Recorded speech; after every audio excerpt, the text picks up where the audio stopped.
investigadores estudiaban los restos de un incendio en el que había fallecido la mujer de un agente de policía. En un principio, un simple descuido parecía ser la causa más probable. Pero cuando los patólogos, los toxicólogos y los químicos investigaron más a fondo, descubrieron que la... Crímenes imperfectos.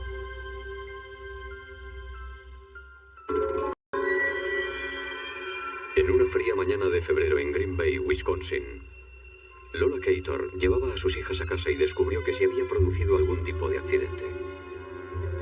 Todo estaba negro. Todo estaba lleno de hollín. No encontraba a Sandy y fui por toda la casa llamándola. Y entonces vi que estaba en el sofá. Estaba toda quemada. Sandy Maloney acababa de cumplir 40 años. Fue muy duro. Al principio no podía aceptar que Sandy estuviera muerta. Entré en la habitación y mi padre empezó a llorar y comprendí que había pasado algo. Me dijo que había habido un incendio en la casa y que habían encontrado a alguien y que creían que era mi madre. Sandy vivía sola porque estaba separada de su marido. Al parecer el fuego había empezado a las 7:30 de la tarde anterior. El reloj se había parado cuando el calor del fuego derritió el mecanismo. Las autoridades locales descubrieron el foco del incendio por la mancha en forma de V de la pared. Cuando se propaga un fuego lo hace hacia arriba y hacia los lados y deja manchas identificables en las paredes, en los muebles y en el techo y ese tipo de cosas. En este caso concreto observamos una mancha en forma de V que indicaba que el fuego se había iniciado en el sofá. Es donde apareció el cadáver de Sandy. El fuego no se propagó más allá del salón. La cantidad de oxígeno al parecer no era suficiente para permitir que el fuego se propagara libremente, y cuando se consumió todo el oxígeno de la casa, el fuego se sofocó de forma espontánea. El salón estaba lleno de botellas de vodka vacías y colillas de cigarrillos. Había ceniceros llenos de colillas, cigarrillos mal apagados quemando la mesa y hasta las guías de teléfonos que se habían quedado por completo en el mismo sitio donde estaban. Los investigadores conocían a Sandy Maloney, ya que su ex marido era agente de policía. Sandy era el amor de mi vida. Era mi media naranja. La mujer que conoces un día y que enseguida te das cuenta de que es la mujer con la que quieres pasar el resto de tu vida. A principios de los 90, Sandy había sufrido una lesión de espalda y se había vuelto adicta al hospital. No había conseguido librarse de su adicción. Estaba completamente alcoholizada. Ya no era la mujer alegre y madre de sus hijos de la que me había enamorado. Cuando llegaban los niños de la escuela, Sandy ya estaba completamente borracha y tambaleándose, con dificultad incluso para articular palabras.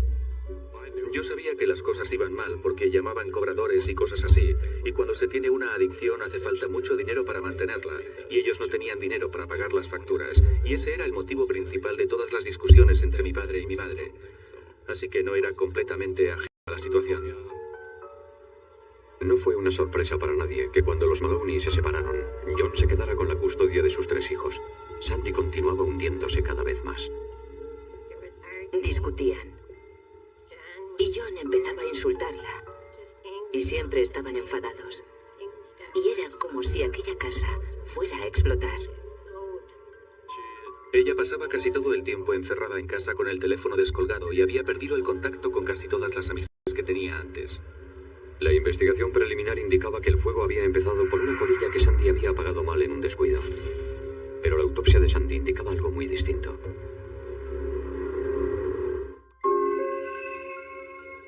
Para determinar la causa exacta de la muerte de Sandy Maloney, su cuerpo fue enviado al médico forense para realizar una autopsia. En los casos de muertes en incendios, lo que buscamos son lesiones que sean ajenas al fuego. Sandy tenía un pasado de abuso de alcohol y consumo de drogas, así que se tomaron muestras de sangre para realizar un análisis toxicológico. Empleando la cromatografía de gases, los científicos pudieron identificar todos los elementos presentes en el organismo de Sandy. La tasa de alcohol en sangre que presentaba Sandy era de 2,5, más del doble del límite permitido por ley en Wisconsin. La mayoría de los patólogos forenses no consideran que el nivel de alcohol en sangre sea letal por debajo de los 4,0. Y menos en el caso de personas que consumen alcohol de forma crónica.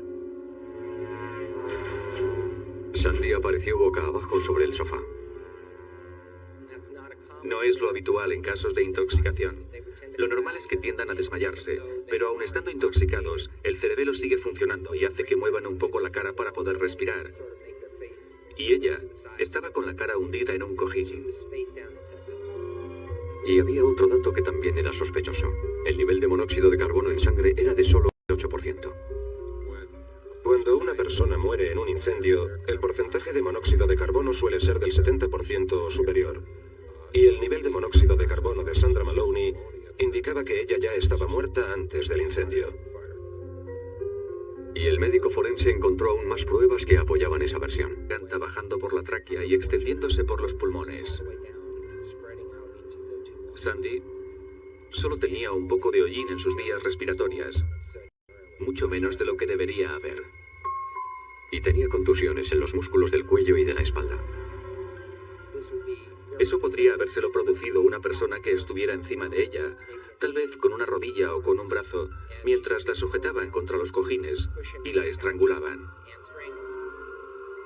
También observaron una herida vertical, no horizontal, en la parte posterior de la cabeza de Sandy. Había un cenicero roto en la habitación.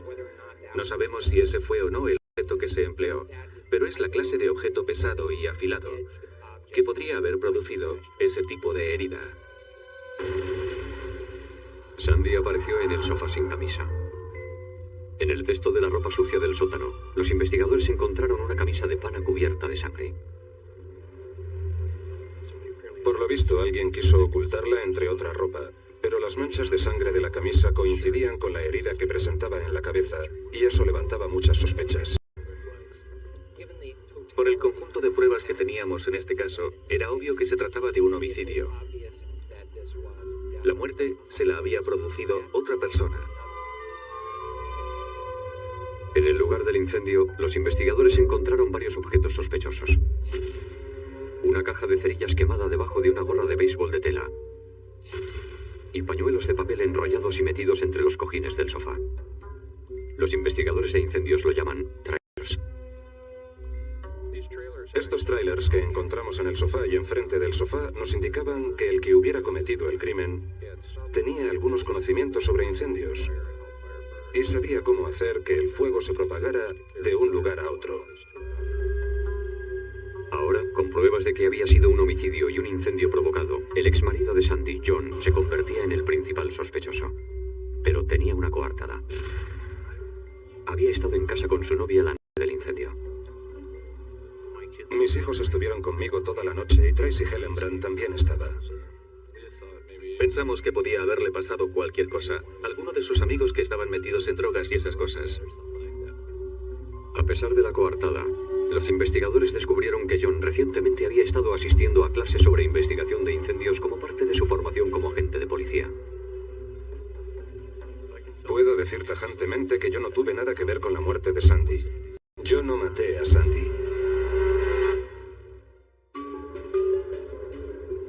Para resolver el misterio de la muerte de Sandy Maloney, los investigadores necesitaban averiguar todo lo posible sobre el incendio.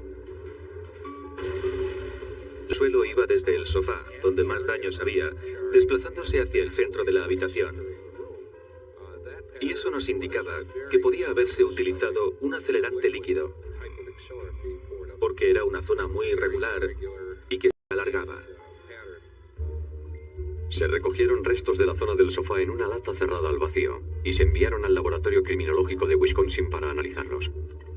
En el laboratorio, los científicos introdujeron una tira de carbono activo dentro de la lata para recoger los gases de los restos. Después, lavaron la tira con una solución esterilizada y la analizaron. El cromatógrafo de gases es un aparato que puede identificar todos los componentes de la gasolina, el queroseno, etc. Y lo que nos da es una lectura de las sustancias. Es como un electrocardiograma con muchos picos. Pero para los químicos forenses, esos picos significan otra cosa. Lo que hacen es mostrar los distintos elementos químicos. El cromatógrafo no detectó ningún acelerante en los restos. Pero la botella de vodka vacía encontrada en el lugar del incendio sugería una posible explicación. Puede ocurrir que cuando se utiliza vodka como acelerante, los resultados del laboratorio sean negativos. porque el vodka se consume en el incendio o se evapora después del incendio. Había otra prueba que sugería que Sandy debía conocer a la persona que provocó el incendio. No había señales de que se hubiera forzado la entrada al domicilio y todas las puertas estaban cerradas con llave. Una llave de la puerta apareció en el llavero de Sandra Maloney, que estaba en la encimera de la cocina. Otra llave se le había dado a John Maloney unos años antes, cuando se instaló la puerta sin que la hubiera devuelto. Y solo había 2 llaves de esa puerta, así que inmediatamente John Maloney se convertía en el primer sospechoso. El exmarido de Sandy lo negaba. Su madre y yo no éramos los únicos que teníamos llave de la casa. Los niños también tenían una llave. Los amigos de ella tenían duplicados de la llave.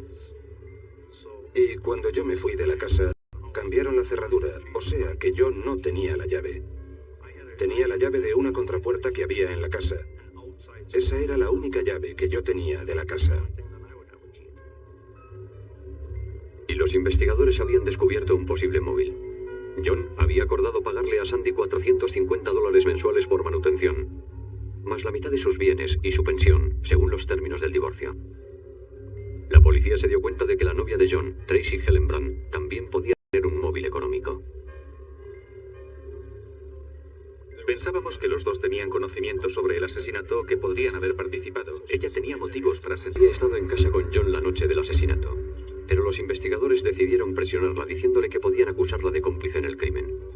Así que cambió su versión. Ahora decía que estaba durmiendo y no sabía dónde podía estar John en el momento del incendio.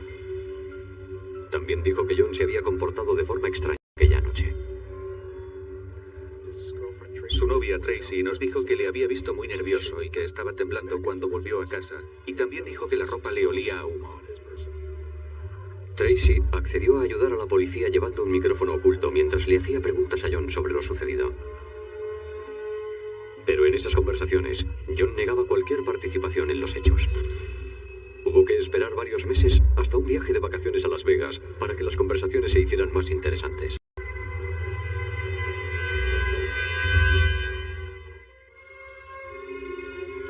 La acusación pensaba que John Maloney había desarrollado cierta animadversión hacia su mujer, Sandy, porque su adicción a las drogas y el alcohol estaban dificultando los trámites de divorcio. Así que fue a hablar con ella para asegurarse de que se presentara en los tribunales al día siguiente para la vista del juicio por divorcio. Las pruebas sugieren que empezó una discusión.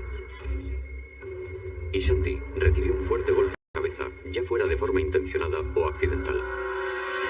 En un momento dado, él la estranguló hasta matarla. John le quitó la camisa ensangrentada y la escondió entre la ropa sucia. Para borrar sus huellas, John decidió prender fuego a la casa y que todo pareciera un incendio fortuito. Puso los pañuelos entre los cojines del sofá para asegurarse de que el fuego se extendiera, y es posible que usara el vodka como acelerante.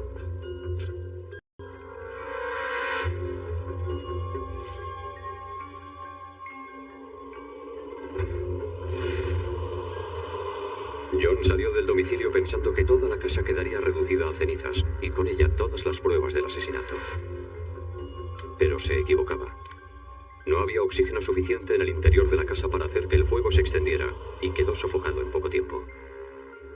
Yo no tengo ninguna duda de que John Maloney es el asesino. Maloney no era un buen incendiario. Debió haber estudiado un poco más.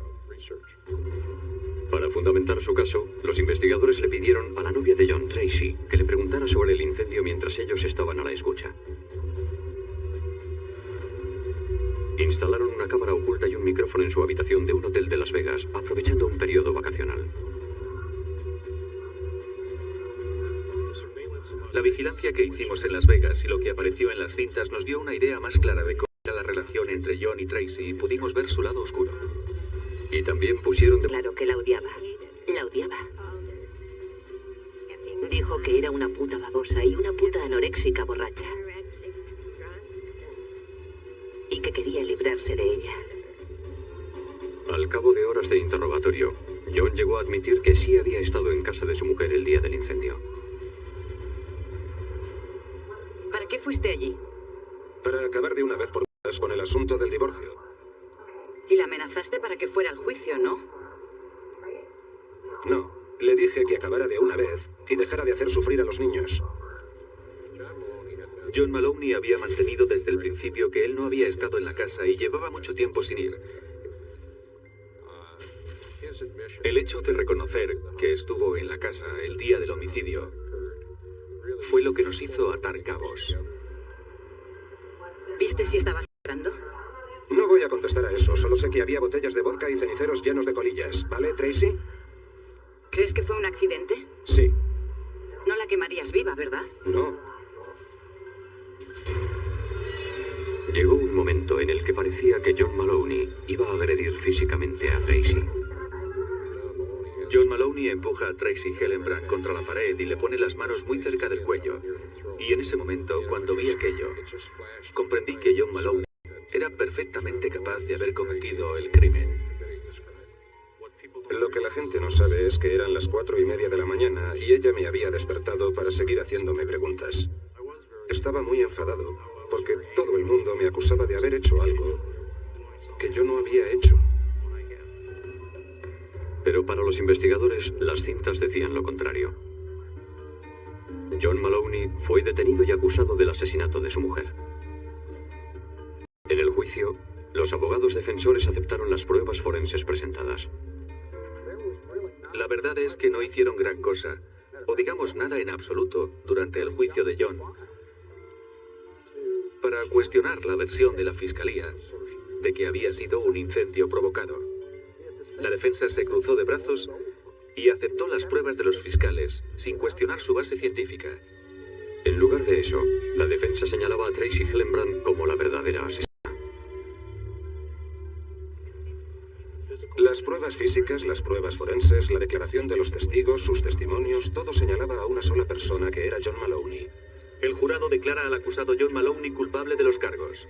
John Maloney fue declarado culpable de asesinato en primer grado, incendio provocado y mutilación de un cadáver. Fue sentenciado a cadena perpetua. Estaba muy sorprendido con el resultado del juicio porque yo pensaba que cabía más que una duda razonable. John Maloney... Yo no maté a Sandy. Me asusta pensar que puedo pasar el resto de mi vida en la cárcel por un delito del que se me acusa y que yo no he cometido. Su hijo Matt se niega a creer que su padre sea un asesino. Todas las pruebas del sótano y las que había arriba apuntan a una muerte accidental. Yo quería a mi madre, pero quiero que todo el mundo sepa cómo murió mi madre y que mi padre no tiene ninguna culpa. Pero la ciencia forense dibuja un retrato distinto de lo que realmente ocurrió en casa de Sandy antes del incendio.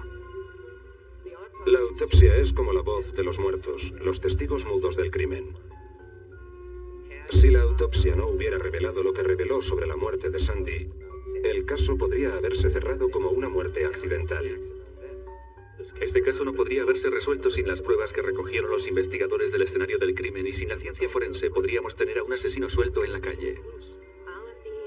Las pruebas forenses son muy importantes. Y estábamos todos maravillados con el trabajo que había hecho la acusación. Yo creo que es un asesino despiadado y que fuera su amor de la infancia o no, él fue el que cometió el crimen. Ahí están las pruebas, él lo hizo, le cogieron y ahora lo está pagando.